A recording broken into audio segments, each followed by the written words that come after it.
జగన్మోహన్ రెడ్డి సింహం అట్లవాడు. పులివెందులో పుట్టినాడు సింహం ఎట్లవాడు అంటే జగన్మోహన్ రెడ్డి రావుడు సింహం అట్లవాడు. సింహం కడుపు పుట్టినాడు కాబట్టి చెప్తాండ. పులివెందులో పుట్టినాడు అన్న వైఎస్ఆర్ మాకంత రైతులు మేలు చేశాడు. ఎప్పుడు రైతు రుణమాఫీ చేశాడు. ముందు మాకు మాఫీ చేశాడు. మేము ఎవరికి తప్పులు పట్ల మేము బాగున్నాం. రైతు రుణమాంగా బాగున్నాం. రుణమాఫీ అంటే పక్కాగా చేశాడు. ఎవరు? వైఎస్ రాజశేఖర రెడ్డి. దీన్ని అన్న ఆశ్రయంగా తీసుకొని మా జగన్మోహన్ రెడ్డి గారు అది అమ్మఒడి, వైఎస్ఆర్ ఆరోగ్యశ్రీ, 108 అన్ని తీయడం ఎవరంటే మా తండ్రి ఊరు వైఎస్ఆర్ రాజశేఖర రెడ్డి. ఆ తండ్రి తీసుకొని ఆ పథకాలన్నీ పెట్టినాడు అంటే మా జగన్ పెట్టినాడు. కాబట్టి ఇప్పుడు కూడా కుప్పంలో కూడా దొంగ చంద్రబాబు నాయుడు వాడు దొంగ ఏం చేశాడు తెలిసిన?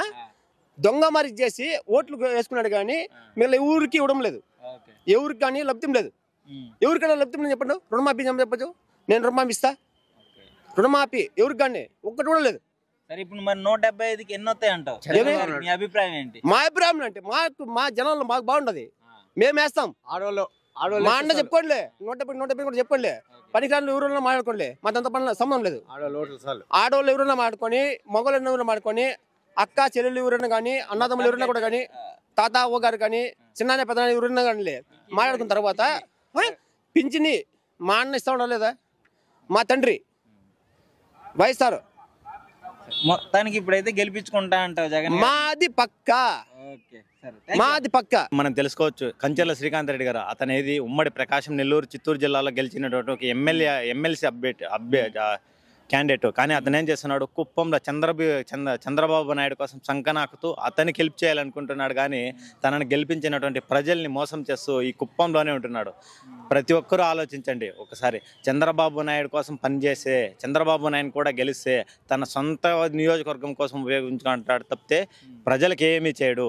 కాబట్టి చంద్రబాబు గారు ఈ ఊరికి ఇప్పటికి చాలా సార్లు గెలిచారు. ఇక్కడ కుప్పంలో ఎలా డెవలప్ చేశారు? జగన్ గారు వచ్చిన 5 ఏళ్లలో ఏం చేశారు? చంద్రబాబు నాయుడు గారు ఏదైనా చూడండి, కుప్పం మున్సిపాలిటీలో కూడా వైసీపీ క్లీన్ స్వీప్ చేసింది. ఎందుకంటే మన పెద్దరెడ్డి రామచంద్రారెడ్డి గారు ఇక్కడ చొరవ తీసుకొని ఎంతో దొంగ ఓట్లను తొలగించి తనకున్నటువంటి నైపుణ్యంతో గెలిచారు. చంద్రబాబు నాయుడు ప్రతి ఒక్కసారి తమిళ దొంగ ఓట్లతోనే గెలిచాడు తప్పితే తన ఏ రోజు కూడా ఇండివిజువల్ గా గెలవలేదు.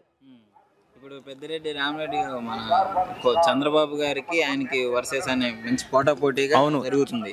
ఇప్పుడు చిత్తూరు జిల్లాలోనే జన్మించారు ఎవరు? పెద్దిరెడ్డి రామచంద్రారెడ్డి గారు, చంద్రబాబు నాయుడు గారు. ఏ రోజైనా ఒకే కాలేజీ ఏ రోజైనా కానీ చంద్రబాబు నాయుడు గారు చిత్తూరు గురించి ఆలోచించారా? తన కోసం పనిచేసే వ్యక్తుల గురించి మాట్లాడారా? ఏ రోజు మాట్లాడలేదు. అదే మన పెద్దిరెడ్డి రామచంద్రారెడ్డి గారు అయితే తన కార్ డ్రైవర్ నుంచి కార్యకర్త వరకు ఏ ప్రాబ్లం జరిగినా నడి రాత్రి అయినా కూడా వాళ్ళని పట్టించుకుంటారు. కాబట్టి ఆయనకు జనాదరణ ఉంది. కాబట్టి ఉమ్మడి చిత్తూరు జిల్లాలో ఉన్నటువంటి 14 నియోజకవర్గాల్లో 13 నియోజకవర్గాలు ముందు ఎన్నికల్లో గెలిచారు. ఈసారి ఉమ్మడి చిత్తూరు జిల్లాలో ఉన్నటువంటి 14 నియోజకవర్గాల్లో వైసీపీ జెండా ఎగరబోతుంది. మీరు రాసి పెట్టుకోండి. అయితే ఇప్పుడు మొత్తానికి అంటే 175 మాకే అంటున్నారు. 175 కూడా గెలుస్తారు. ఇది అపోజిషన్ నుంచి ఎలా ఉందంటే ఈసారి అంతా పైకే భయపడి కేకలు పెడుతున్నారు. వాళ్ళంతా ఒకే ఆర్భాటం చేస్తున్నారు కానీ ఏమీ లేదు. మొత్తం డొల్లా. ఎలక్షన్ అయిపోతే ఎవరి పాటికి వాళ్ళు వెళ్ళిపోతారు. పవన్ కళ్యాణ్ కూడా పత్తా దొరకడు ఈసారి. ఎక్కడ పోతాడో తెలీదు. పవన్ కళ్యాణ్ గారు ఈసారి భీమవరంలో పోటీ చేస్తారు. భీమవరం చేయని, భీమిలి చేయని, విశాఖపట్నం చేయని, ఎక్కడైనా చేయని తన ఓటమి తథ్యము.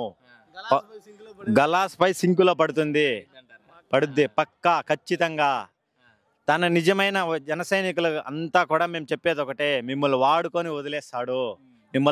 వదిలేస్తాడు పవన్ కళ్యాణ్. అతన్ని సహకరించద్దండి. ఇప్పుడు ఇక్కడైతే మాత్రం జగన్ గారి గెలుపు కన్ఫర్మ్ అంటావు? కన్ఫామ్ గా గెలవబోతుంది సార్ కుప్పం కూడా. చంద్రబాబు నాయుడు శాశ్వతంగా రాజకీయాలకు దూరమయ్యే ఎలక్షన్ ఇది. తన జీవితంలో చివరి రోజుల్లో ఎందుకు రాజకీయాల్లోకి వచ్చాను అనేసి చాలా దుర్భర జీవితాన్ని గడుపుతాడు ఈ ఎలక్షన్ లో మాత్రం. అన్న చెప్పండి, ఎక్కడి నుంచి వస్తున్నారు?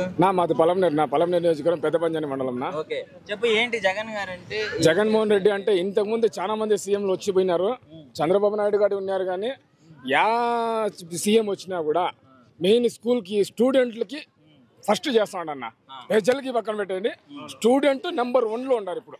ఇంతకుముందు తెలుగు మాత్రం ఉండింది, అది మీకు కూడా తెలిసి, మేము కూడా చదువుకోలేదు. స్టూడెంట్కి వచ్చేసి తెలుగు మాత్రం ఉంది. ఈ జగన్మోహన్ రెడ్డి గారు వచ్చేసి జగన్మోహన్ రెడ్డి ఇంగ్లీషు, తెలుగు, హిందీ ప్రతి ఒక్క దీనిలో కరెక్ట్గా స్టూడెంట్కి చేస్తాడన్న.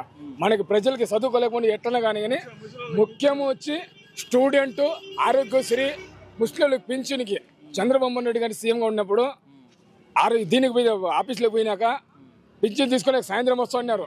ఇప్పుడు 1వ తారీఖు వచ్చిందంటే పింఛన్ ఇంటికి వస్తుంది వాళ్ళు. దానికన్నా ఇంకేం కావాలన్నా జగన్మోహన్ రెడ్డి సీఎం అయ్యాక? దీనికన్నా మంచిది ఏముంది?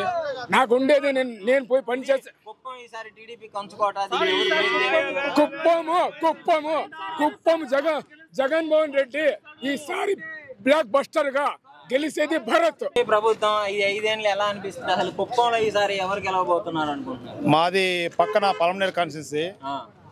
మామూలుగా మాదంతా కుప్పంకి మాకు అంతా 2-3 కిలోమీటర్ డిఫరెన్స్ లో కుప్పం కాన్స్టిట్యున్సీకి మాకు 2-3 కిలోమీటర్ల దూరంలో మా పల్లె. కుప్పం కాన్స్టిట్యున్సీకి మాకు 2 కిలోమీటర్ల దగ్గరలో ఉండే మా పల్లెలంతా. వాస్తవంగా చంద్రబాబు నాయుడు ఇక్కడ పోటీ చేసినప్పటి నుంచి ఎంత అభివృద్ధి జరిగిందో, జగన్మోహన్ రెడ్డి కరోనా వచ్చి 5 ఏళ్ళ పరిపాలన అయితే 3 ఏళ్ళ పరిపాలన సాగింది. కరోనా కష్టకాలంలో ఈ చంద్రబాబు నాయుడు గారు కానీ, ఈ టీడీపీ నాయకులు గారు కానీ ఎవరు కూడా ఈదులోకి వచ్చి ప్రజలకు సేవ చేయాలని చెప్పి ఏ రోజు కూడా అనుకోలేదు. మహానుభావుడు జగన్మోహన్ రెడ్డి గారు ఆ కరోనా కష్టకాలంలో కూడా అధికారులని వాళ్ళ ప్రాణాలు గుప్పెట్లో పెట్టుకొని వచ్చి ప్రజలకు సేవ చేసి ఎంతో, అసలు అంత విపత్తు రాదు, ఈసారి రాకూడదని కూడా అందరూ మనం కోరుకున్నాం. అట్లా విపత్తులోనే చంద్రబాబు నాయుడు వచ్చి ఇక కుప్పం ప్రజలు ఏమని చెప్పి మాట్లాడించిన ఎప్పుడు పాప అనుకోలేదు. అసలు కుప్పంలో మరి అసలు ఇన్నిసార్లు గెలిచాడు కదా చంద్రబాబు గారు, ఏమేం చేశాడు? జగన్ గారు వచ్చిన తర్వాత ఏం చేశాడు? అసలు మేము చెప్పకూడదండి. ఆయన ఒకనొక సమయంలో అన్నాడంట,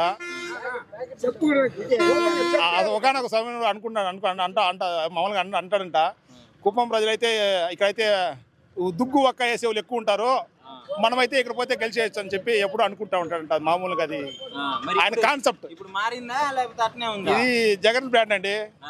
జగన్ బ్రాండ్ లో ఇవంతా దుగ్గు ఒక్క పైన మనం నిజంగా నేను ఒకటి అనుకుంటా ఉన్నా. మేము స్టేట్ బ్యాంక్ వెళ్ళామన్నా, బ్యాంకులోకి వెళ్తే ప్రతి ఒక్కరు కూడా పాపం ఎప్పుడు బ్యాంక్ రావాలి కూడా ఈరోజు బ్యాంక్ వస్తాడంటే జనరేషన్ ఎంత పెరిగిపోయిందని. ఏదంటే అక్క చెల్లెలకి, అన్న తమ్ములకి ఏదో ఒకటి డబ్బులు బ్యాంక్ వచ్చి ఈరోజు పేదోళ్ళకి పెత్తందాలకి మధ్య యుద్ధం అనేది ఇదే అండి.